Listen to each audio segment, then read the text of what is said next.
Amados, nós temos falado aqui no último culto sobre detectar problemas.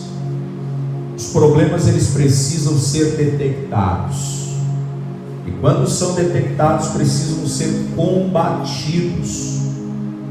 Nós falamos aqui de alguns problemas que levam as pessoas a usar a língua indevidamente. E aqui, amados irmãos, nós falamos sobre alguns dos grupos de pessoas que usam a sua língua, diga assim comigo, indisciplinadamente. Então, nós não podemos brincar com o nome de Deus. O nome de Deus, ele não é uma brincadeira, não é um jargão. Deus, ele é um ser criador de todas as coisas, e ele está aqui nesta noite para ser adorado, glorificado através da nossa vida. Então, nós havíamos falado sobre esses grupos, diga assim comigo, os escarnecedores, os cochichadores, falsa testemunha, os intrometidos, os difamadores, o que pode levar uma família ou pessoas a difamar. E aqui nós entramos fazendo pontos acerca desta observação. Por quê? A pessoa que difama, eu havia falado para os irmãos que o apóstolo Paulo, que observou isso, ele fez uma lista acerca dos que podem difamar e o que levam a esses a difamar. Veja que o apóstolo Paulo, ele faz uma lista, e aqui eu dividi em 4 partes. A primeira são os pecados sensuais. Número 2, os pecados de superstição, são aqueles de falsa religião. Número 3, os pecados sociais ligados à língua. E número 4, os pecados que são praticados por excessos. Lembra que eu havia falado para os irmãos um pouco sobre isso? Por exemplo, uma pessoa que pratica a difamação, ela está ligada diretamente a esse pecado da inimizade. Eu havia explicado para os irmãos que a inimizade é um sentimento oposto ao amor. Número 2, a difamação, ela ocorre, amados irmãos, também por conta do pecado chamado porfias. Lembra que eu falei para os irmãos que a porfia, ela é aquela contenda, a desavença, são pessoas que não conseguem estar em paz com ninguém. Veja, amados irmãos, que é a mesma coisa que a discórdia, uma pessoa que não concorda com nada, tinha que ser do jeito dele, tinha que ser da maneira dele, ninguém consegue entrar em bom senso com ele, porque tudo para ele não está bom, a cor da parede não está boa, a família dele não está bem, o pastor da igreja dele não está bom, nada para ele está bom, tudo ele discorda. E a gente havia falado um pouco sobre também um outro problema sério que leva as pessoas a difamar, e é o ciúmes. No grego, a palavra ciúmes traduzida está zelos.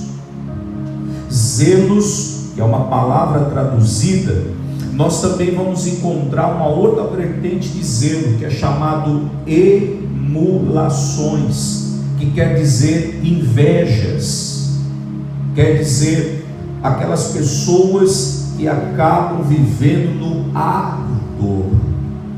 Tudo que arde incomoda, tudo que arde incomoda.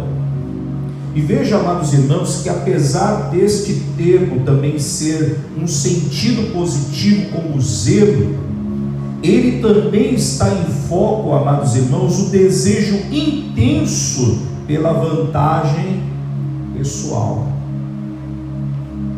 Qual é a vantagem pessoal?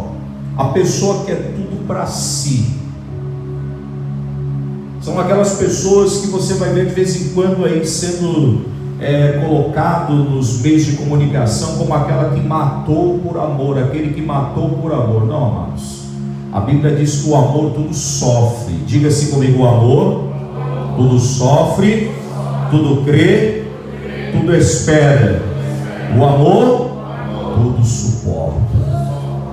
Então não tem esse negócio de dizer que você não está amando mais o marido, que você não suporta mais ele. Não, o amor tudo sofre, o amor tudo crê, tudo espera, o amor tudo suporta. Você sabe por que Deus te suporta?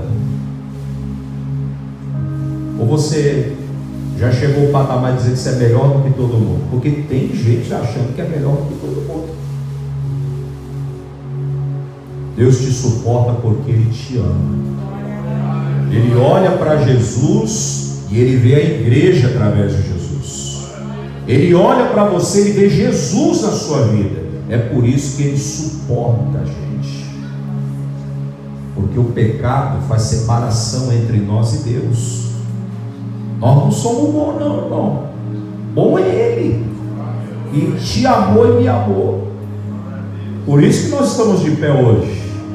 Porque a graça nos alcançou. Bendito seja o nome do Senhor Jesus. Amém?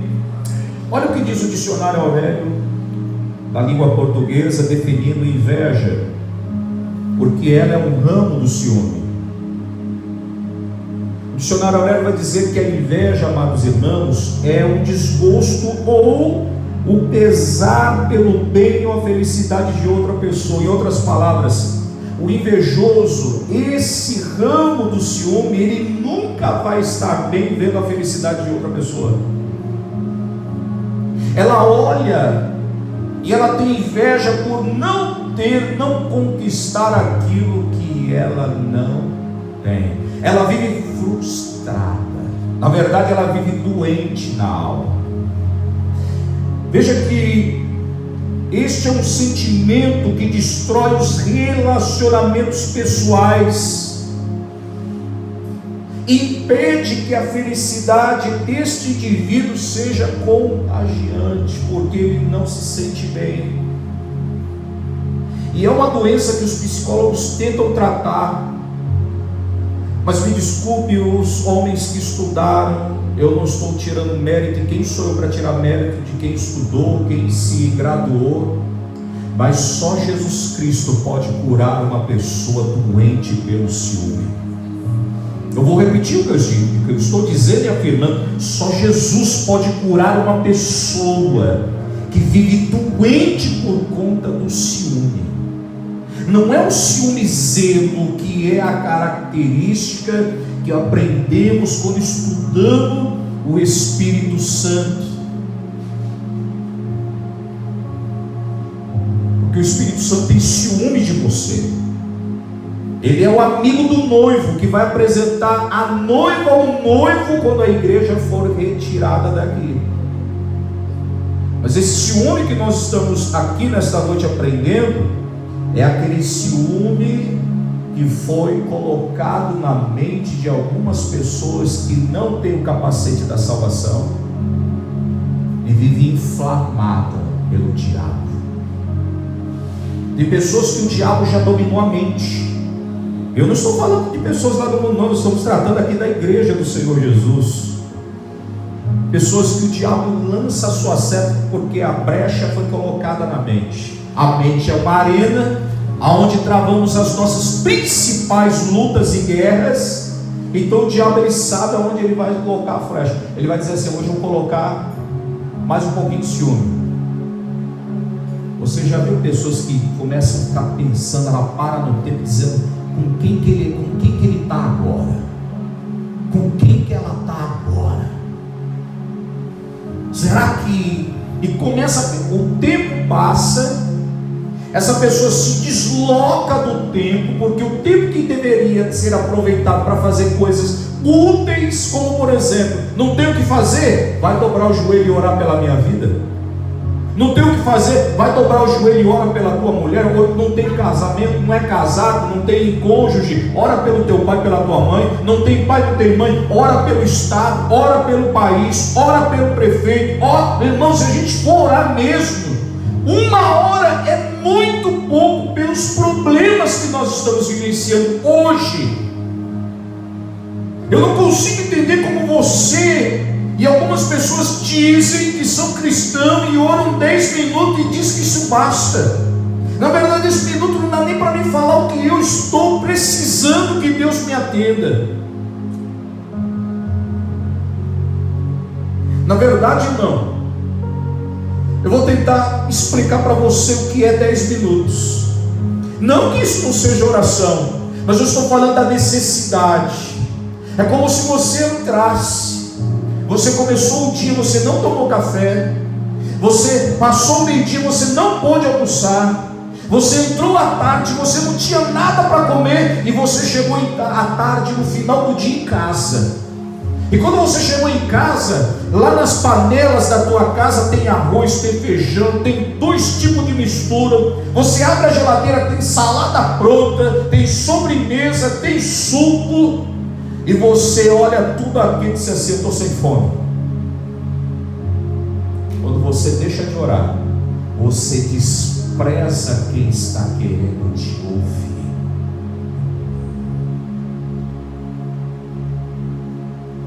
Porque o teu espírito, ele está com fome de ouvir Deus. Oração não é monólogo. Não é bom. É isso que a gente aprende na escola. Oração é um diálogo, onde a gente fala e Deus, ele também quer falar conosco. Não é que a gente fala e Deus atende, porque Deus não é o nosso servo. Eu e você somos servos dele. A gente fala e Deus, ele também fala conosco. Eu vou repetir o que eu estou falando. A gente fala e Deus, ele fala também conosco. Ó, é assim. Então veja que este sentimento, ele também vem junto. Olha só, ciúme. Agora vem justamente a inveja. E juntamente com a inveja, amados irmãos, começa a vir o que? O ódio.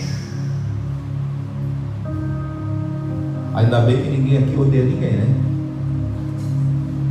Porque eu já vi algumas situações assim: te odeio, eu não te suporto mais. Acabou o amor mesmo. E Jesus ensina, irmão, que o perdão é uma característica de quem ama. Quem ama, suporta. Quem ama, suporta. Veja que no discurso de Eliefaz, um dos amigos de Jó, você vai observar que no capítulo 5, versículo 2, ele diz o seguinte a Jó: a ira do louco destrói, vírgula. E o zelo aqui, é por isso que a gente precisa entender um pouco mais. Vai lá no original. Que zelo é esse aqui? É o zelo cuidado? Ou o zelo ciúme? Ou o zelo que é ramo justamente da inveja? Esse zelo aqui, se você quiser colocar na sua Bíblia aí, você que gosta de aprender a palavra do Senhor, é a inveja. Olha como é que está o versículo: e o zelo do tolo o mata. Quer dizer, a inveja do tolo o mata. Amados, o ciúme deixa um homem, como Provérbios capítulo de número 6, versículo 34, furioso.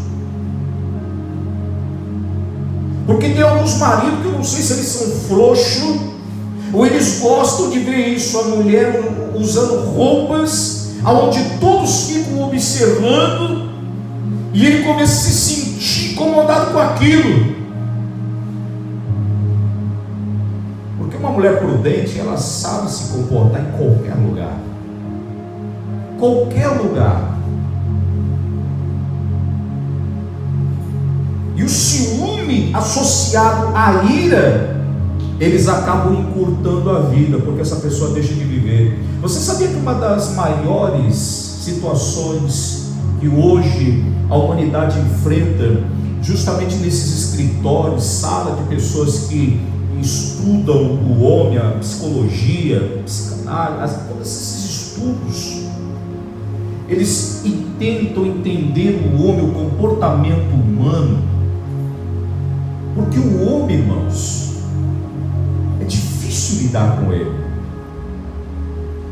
E uma das coisas difíceis de entender o homem, irmão, é quando ele acaba vivendo uma ansiedade tão grande que ele deixa de viver.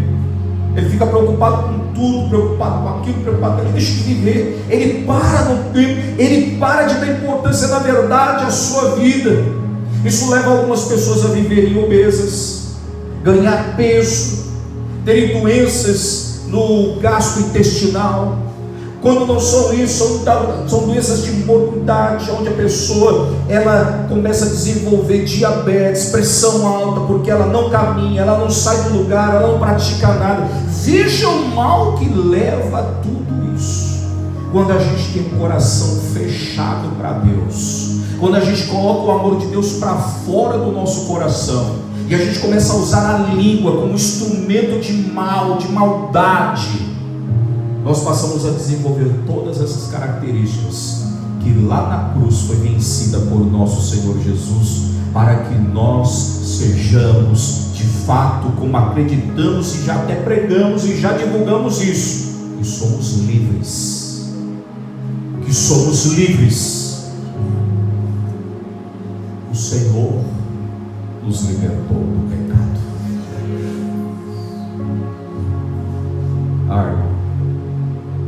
Viver a palavra de Deus é diferente do que somente anunciar ela.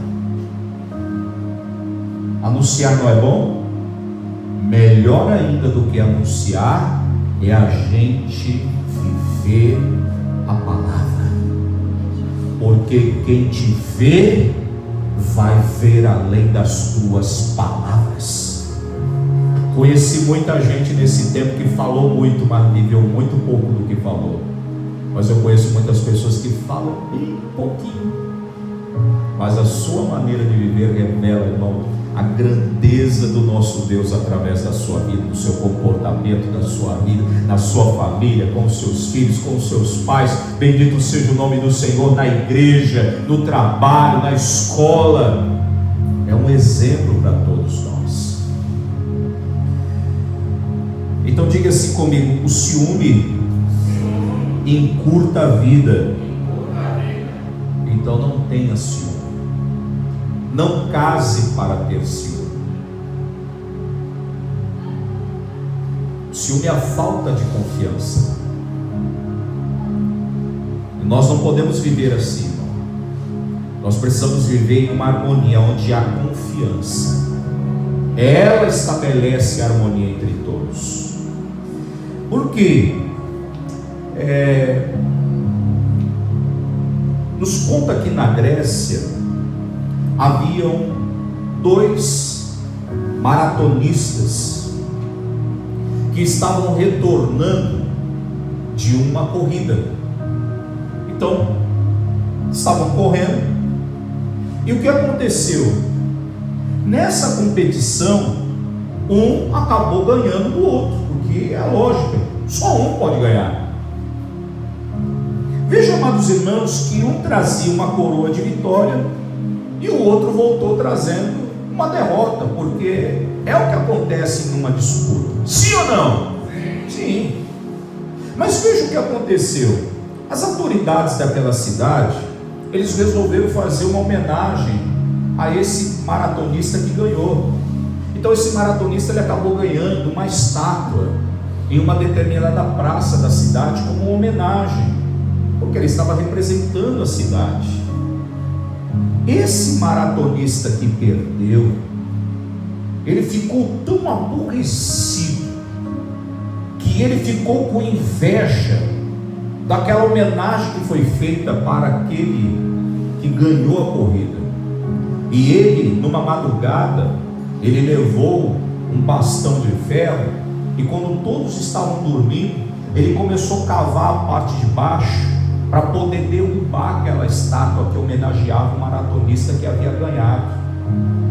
E quando ele estava já alcançando o solo, a base de concreto onde estava apoiada a estátua caiu. E caiu em cima de quem?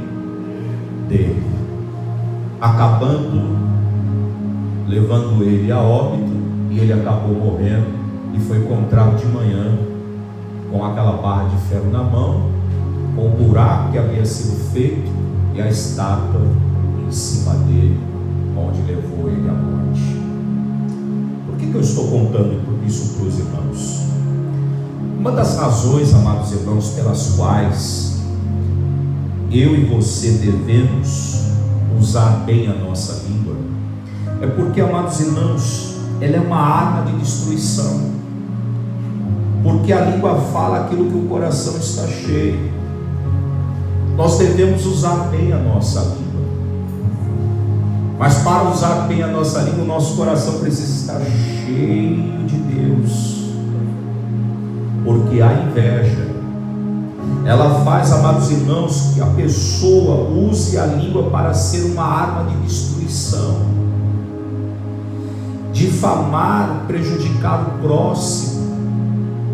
Nós não podemos usar a nossa língua para isso.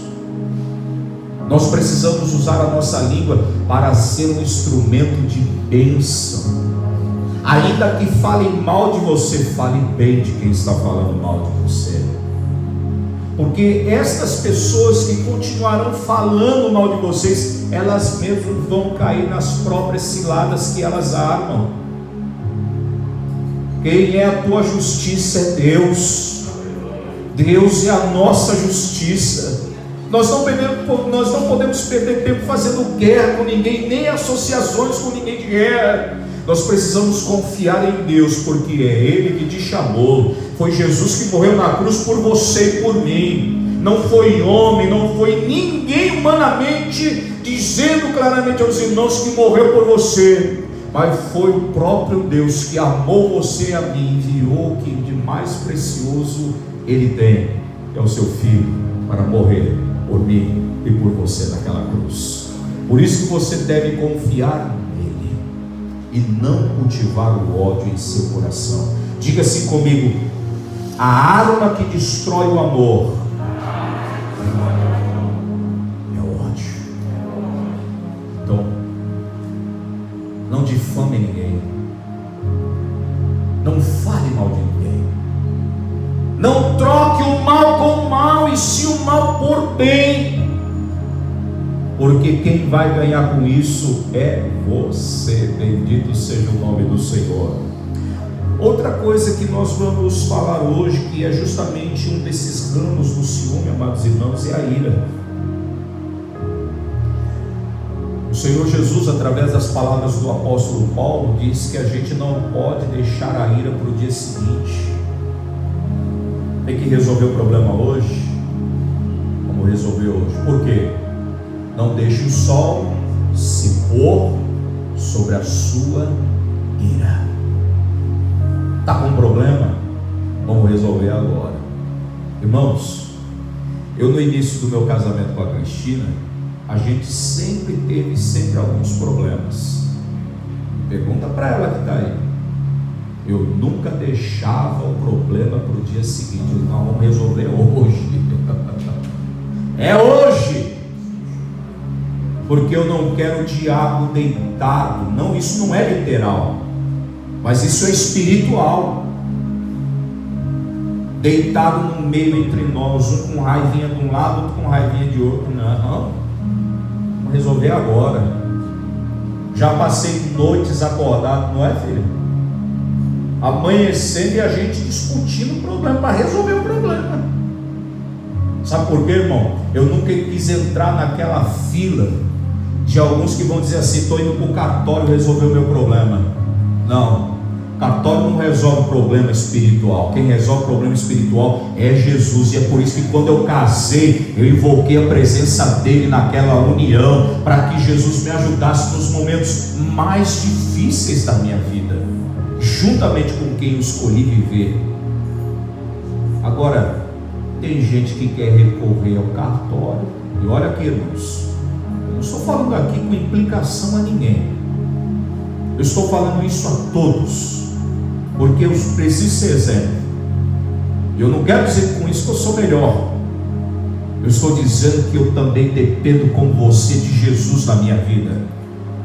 E hoje, graças a Deus, a gente tem aconselhado os casais. A gente tem procurado em uma igreja que eu passei para dirigir, que por bondade de Deus, Deus nos entregou, 6 casais me procuraram em uma semana, dizendo que só vinham me informar que estavam se divorciando. Para a glória do Senhor Jesus, nós saímos de lá, os 6 estão casados. Eu acho que você não entendeu o que eu falei. Os 6 estão casados. Só um que acabou teimando, se divorciou, mas a oração de um justo pode muito seus efeitos, tive que fazer o casamento de novo. Mas que estão casados, não. É isso. Deus me deu experiências e continua me dando, né, amor? Te amo. Do grego, ira significa tumóia. Tumóia vem o ramo iras, raivas, que são palavras que estão, diga assim comigo, no plural. Esse termo indica alma e espírito. Eu não vou entrar nisso, tá? Eu só estou explicando aquilo que a gente encontra quando a gente vai pesquisar os termos no original. Diga assim comigo, significa alma, espírito e coração. Daí se derivam as ideias que algumas pessoas acabam tendo coragem de realizar suas vontades. Disso a gente entende também que vem um mau temperamento. Já viu aquelas pessoas que você não pode falar nada, fica com a cara feia, tudo tá ruim?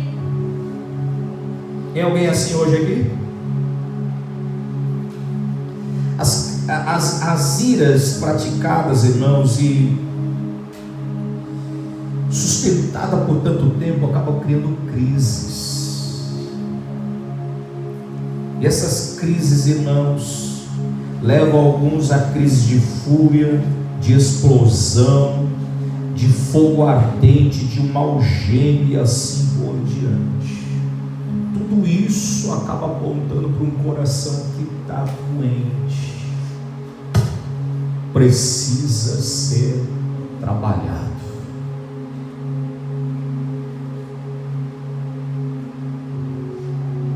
Parece que quem vai estar me assistindo vai dizer assim, mas isso tudo ocorre no mundo.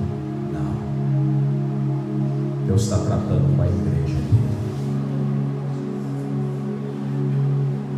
A gente pensa que está tudo bem, mas na verdade Deus conhece você e conhece a mim. E eu louvo a Deus pelas palavras que o apóstolo Paulo escreveu. Então, amados irmãos, essas situações de conflito pessoais acabam transferindo para outras pessoas que estão ao nosso redor. Eu conheço filhos que acabaram levando esse comportamento difícil que ele aprendeu dentro de casa para o seu casamento. E isso é muito triste, irmão, porque nós somos chamados para abençoar. Muito fraco. Nós somos chamados para abençoar. Então, se as suas palavras, elas não são palavras de bênção, elas são o quê? Palavras. Então, quando você xinga teu marido, você xinga tua esposa, teus filhos estão aprendendo tudo isso. É guardado. Todas as vezes que você maltrata teu marido e você maltrata a tua esposa, teus filhos vão colocando aqui, ó. Sabe o que vai acontecer? 90% das pessoas que têm uma vida caracterizada pelo comportamento dos seus pais, seja ela boa ou ruim, a maioria leva isso para o casamento. Aí eu pergunto uma coisa: nós estamos sendo sábios ou tolos? Porque se eu quero viver momentos de paz na minha vida, irmão, depois que eu caso os meus filhos, como é que eu vou ter paz se eu só vivi em guerra com a minha mulher e meus filhos estão levando tudo isso no DNA do comportamento para o seu lar? Mas sabe o que vai acontecer? Prepara que tem telefone aí, tem mais de um. O telefone vai tocar de madrugada. Você vai ver tua filha triste. Você vai ver teu marido, teu filho, tua filha triste. Sabe por quê? Você quer ver uma coisa? Pode falar de mim. Falam de mim, pode falar de mim, pode fazer o que for. Agora mexeu com os filhos, parece que arrancou daqui. Eu estou falando alguma bobagem? Agora imagina você ver seu filho sofrendo, porque a nora é uma perversa. Imagina você vendo sua filha sofrendo, porque o marido é perverso.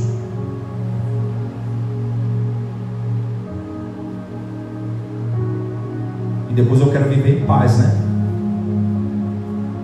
Por isso que a aula, ela inicia no nascimento. Nós precisamos abençoar os nossos filhos. Não é só colocando a mão e dizendo: Deus abençoe, filho. É tão bom fazer isso, não é? Melhor é o nosso comportamento dentro do nosso lar. O teu filho vendo que você ama a tua mulher, a tua mulher vendo que você ama o teu marido, e assim por diante. Não são palavras de maldição, não são momentos de discussão, ainda embora que venha um desentendimento, porque ninguém aqui é perfeito. Mas todos os filhos precisam ver que mesmo em meio à dificuldade, Jesus foi quem uniu eles, e Jesus é poderoso para dar vitória, e vive em paz dentro de casa. A minha boca, ela não é uma fonte de lama suja. A minha boca, ela é uma fonte aonde eu peço que todos os dias, mesmo com os meus pecados e pecador como eu sou, que Ele encontre dentro de mim uma razão forte para me usar, porque eu preciso dEle, eu dependo dEle, eu quero Ele dentro de mim 24 horas. Não é quando eu entro no templo, não é quando eu exerço a oração, é quando eu entendo que eu só preciso dEle e mais nada, porque Ele cuida de mim. Eu sinto a presença dEle. Fala, Jesus.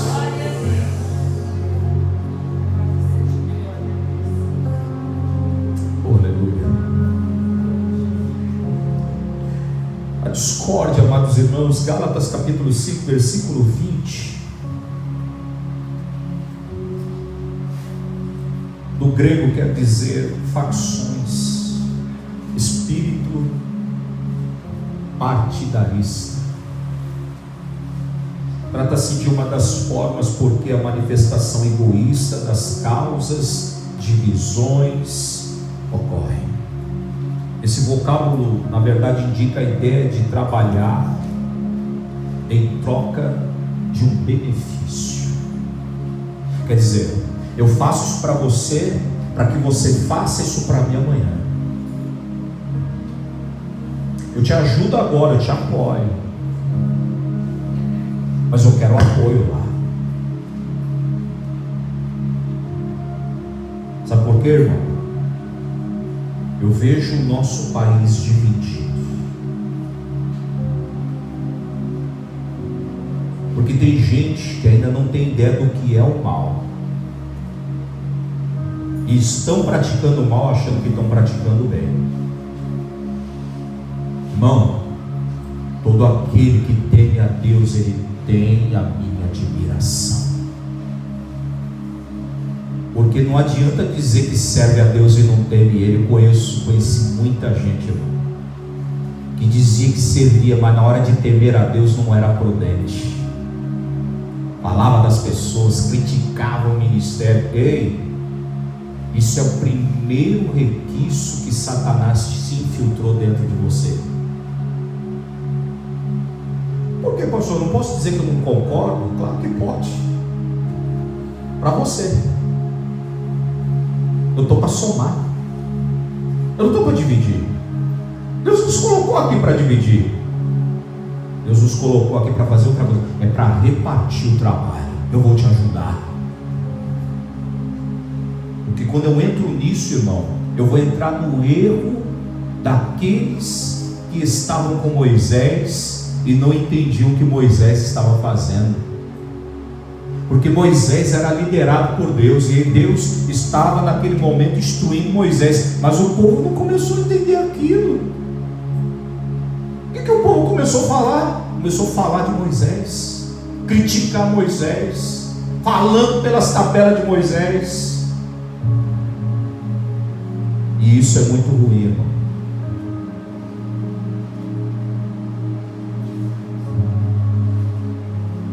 Eu me lembro de um episódio que, lendo o livro do Êxodo, você vai ver, amados irmãos, que eles começaram a falar de Moisés, e Moisés está dentro ali da tenda, e de repente a nuvem de glória de Deus se manifestou, foi até a tenda. Deus entrou lá dentro da tenda. Deus falou com Moisés. E Deus, em outras palavras, sabe o que Deus está dizendo para Moisés? Moisés, eu vou matar esse povo agora. Moisés correu, disse: Arão, pega o incenso, acende o incenso. Sabe quem faz isso, irmão? Sabe por que Moisés começou a correr? Porque Moisés começou a amar o povo. Tanto é que você vê momentos depois, quando Moisés está com Deus, Moisés está falando com Deus, disse assim: não, mas é o teu povo. Deus disse: não, é teu povo. Moisés disse: não, não é meu povo, é o teu povo, Deus. Deus enxerga o nosso coração. O amor tudo sofre. Moisés suportou tudo aquilo porque ele amava aquele povo. Mas veja que Deus, irmão, mesmo tendo escolhido um líder para liderar aquele povo, ele não suportou a murmuração contra Moisés. Sabe por quê? Porque Moisés era o porta-voz de Deus. Quem murmura de Moisés está murmurando de Deus. Quem murmura dos líderes da igreja está murmurando do próprio Deus. Porque hoje, quando você começa a falar de pecado na igreja, irmão, tem gente que fala assim: não vou vir mais para a igreja, não, eu vou para ali, ó. Lá não fala de pecado, lá fala de entretenimento, lá fala das coisas psicológicas da vida humana. Não, irmão, nós precisamos deixar Deus curar o pecado e colocar ele para fora. Você já viu uma pessoa quando ela está com aquelas erupções, que eu esqueci agora o nome? Oi? Furúnculo. Você já viu como é que fica? Fica aquele vermelhão. E parece que aquilo não sai para fora. Aí às vezes, irmão, tem que pegar o bisturi. Está doendo, mas para doer mesmo. Rasgar ele. Aí você vê aquela sujeira toda. Você fala: meu Deus, tinha tudo isso de sujeira? Tinha. Porque o pecado é sujeira do homem. Depois que coloca tudo aquilo para fora, você vai ver o rombo que o pecado causou dentro da gente.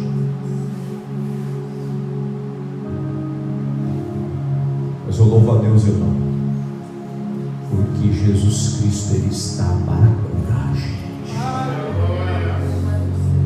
Pode doer, irmão, pode ficar igreja vazia, igreja com 1 ou 2 ou 3, irmão, mas é 2 ou 3 que vão entrar no céu. Eu vou repetir, irmão, O Senhor não está preocupado com a quantidade, não. Ele já venceu tudo. Ele só está querendo que você venha a mim, venha a mim. Então, para vir para Ele, tem que olhar para Ele. Eu vou desagradar, A e B, vai, mas você vai chegar onde Ele disse que estaria nos esperando naquele grande dia. Amém? Eu quero finalizar falando para vocês, amados irmãos, de um sentimento de culpa. Gênesis capítulo 3, vamos ler? Quem lê para mim, por favor? Livro do Gênesis, capítulo 3, verso 11, 12 e 13.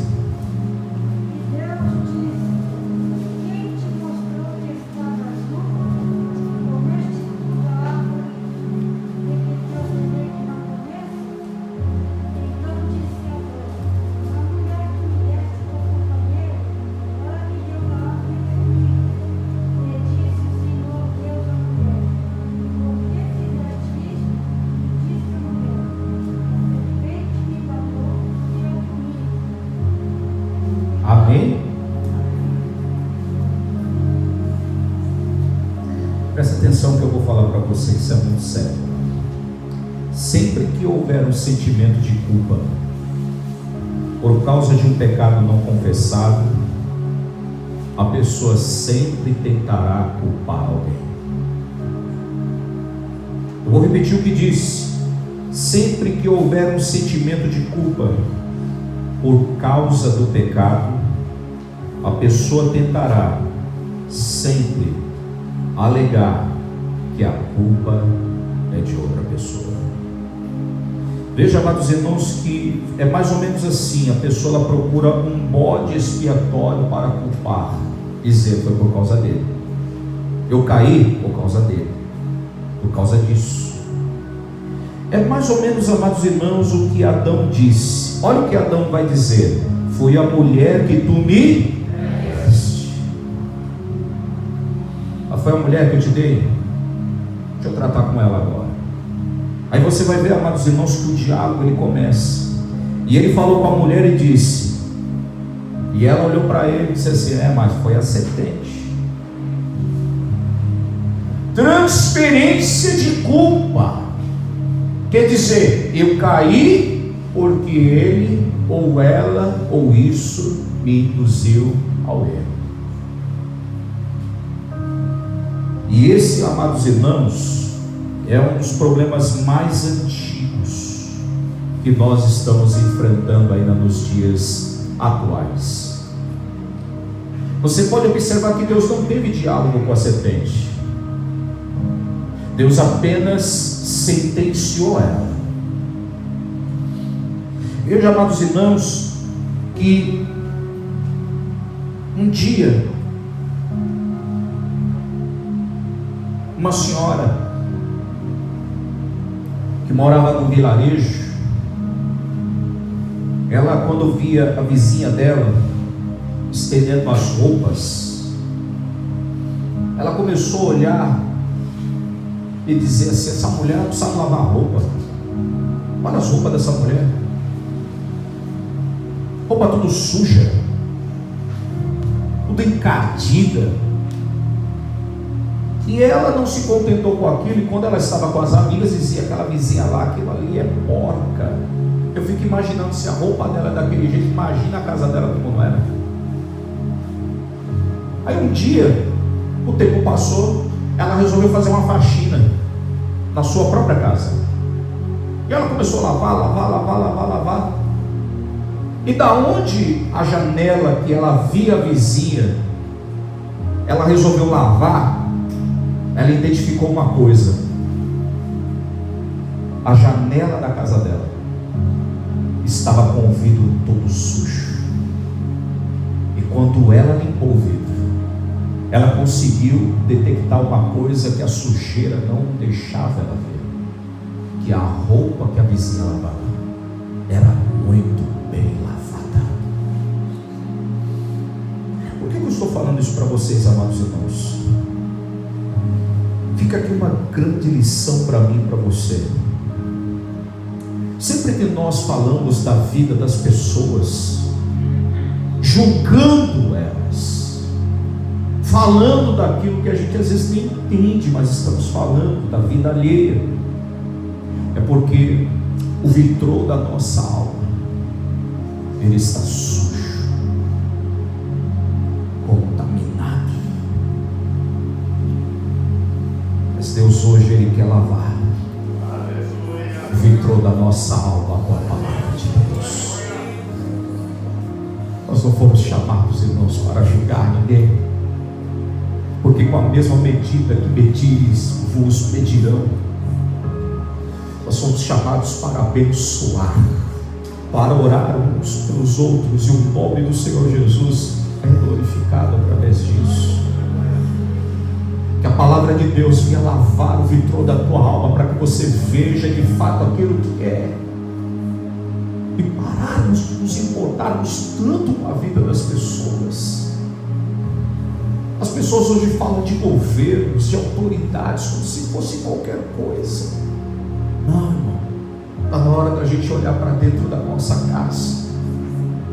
Está na hora da gente fazer como aquela mulher que procurou a dracma perdida. É melhor a gente procurar hoje o que se perdeu, porque aí dá luz dentro de nós, aí dá luz dentro da tua casa, antes que você precise de uma luz exterior.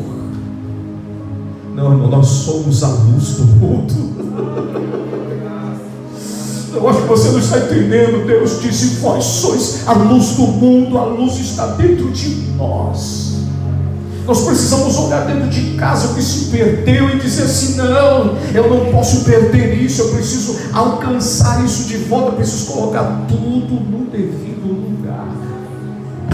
Coloca tudo hoje no devido lugar. Começa a abençoar a tua vida, abençoar o teu casamento, ainda que esteja tudo ao contrário. Abençoa os teus filhos, abençoa a tua igreja onde você congrega, abençoa o anjo da igreja onde você congrega, abençoa o trabalho do teu patrão. Mas ele não é um bom patrão, mas ele pode ser, porque Jesus Cristo, ele muda as pessoas. Através da salvação, muitas pessoas mudaram. Eu estou diante de pessoas aqui que mudaram, que já testemunharam que mudaram. E por que Jesus não pode mudar? Ele muda, porque a palavra de Deus tem poder. Amém? Diga assim comigo: a palavra de Deus, ela tem poder para nos limpar de toda a sujeira do pecado. E hoje você saia daqui de alma, como eu já ouvi de algumas pessoas, eu saí do culto de alma lavada. Aleluia! O Senhor, Ele não quer lavar os teus pés porque você tem chuveiro em casa, você tem torneira para isso. O Senhor, Ele quer nos lavar com a sua palavra, porque a água que o mundo tem, ela lava o exterior, mas essa água que vem do céu, ela lava o nosso interior. É isso que essa palavra faz com quem ouve e crê nela. Ela nos limpa para que a gente seja um canal de bênçãos. Amém? Se Jesus não voltar, nós vamos estar falando um pouco mais sobre esses problemas que são detectados pelo Espírito Santo. É Ele que está olhando a mim e você por dentro e por fora. Ele olha, Ele enxerga e Ele nos ajuda. Fique de pé, eu quero orar com vocês agora, em nome de Jesus. Feche os seus olhos.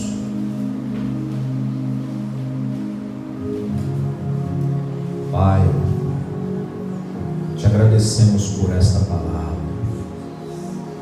te louvamos pelo teu cuidado. E hoje, Senhor, a água que é a tua palavra nos limpa e tira toda sujeira, Pai, se permitirmos que está dentro de nós.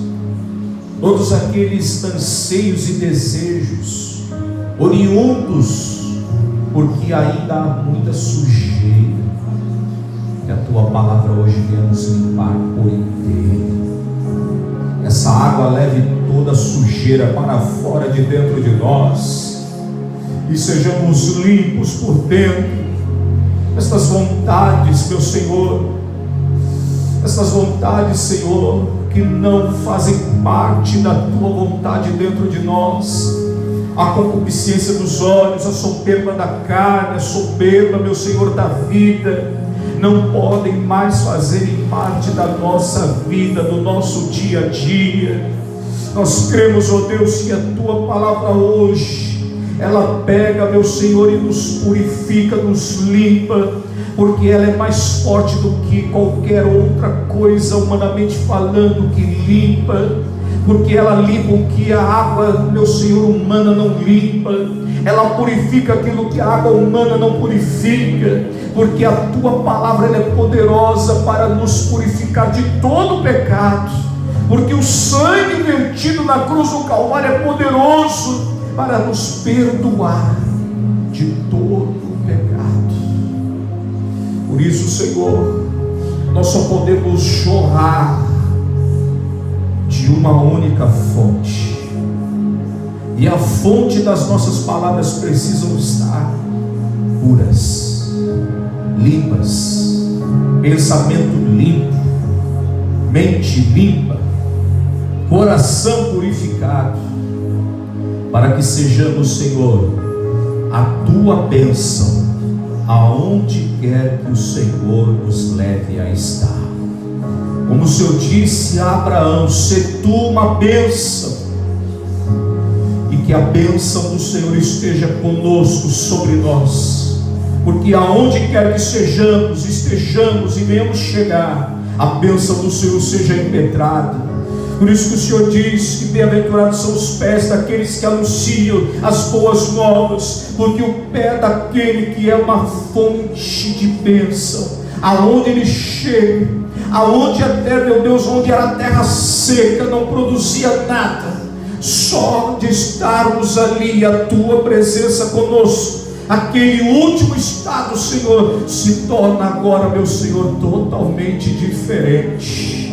Oh, bendito seja o nome do Senhor Jesus Cristo.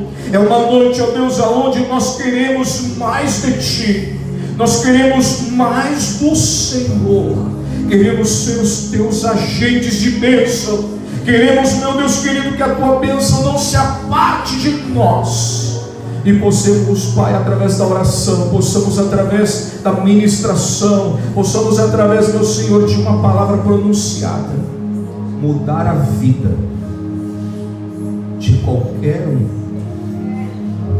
que nos deu vida, porque fomos chamados para ser a tua boca, Pai, falando em nome de Jesus.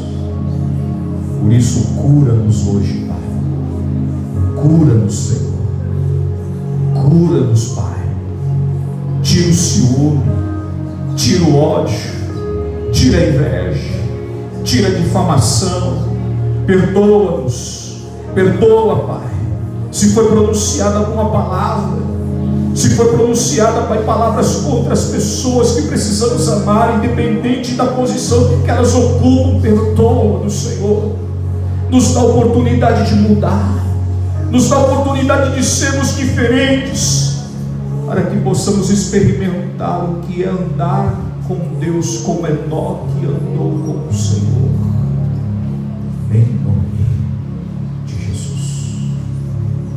Amém. Glória a Deus.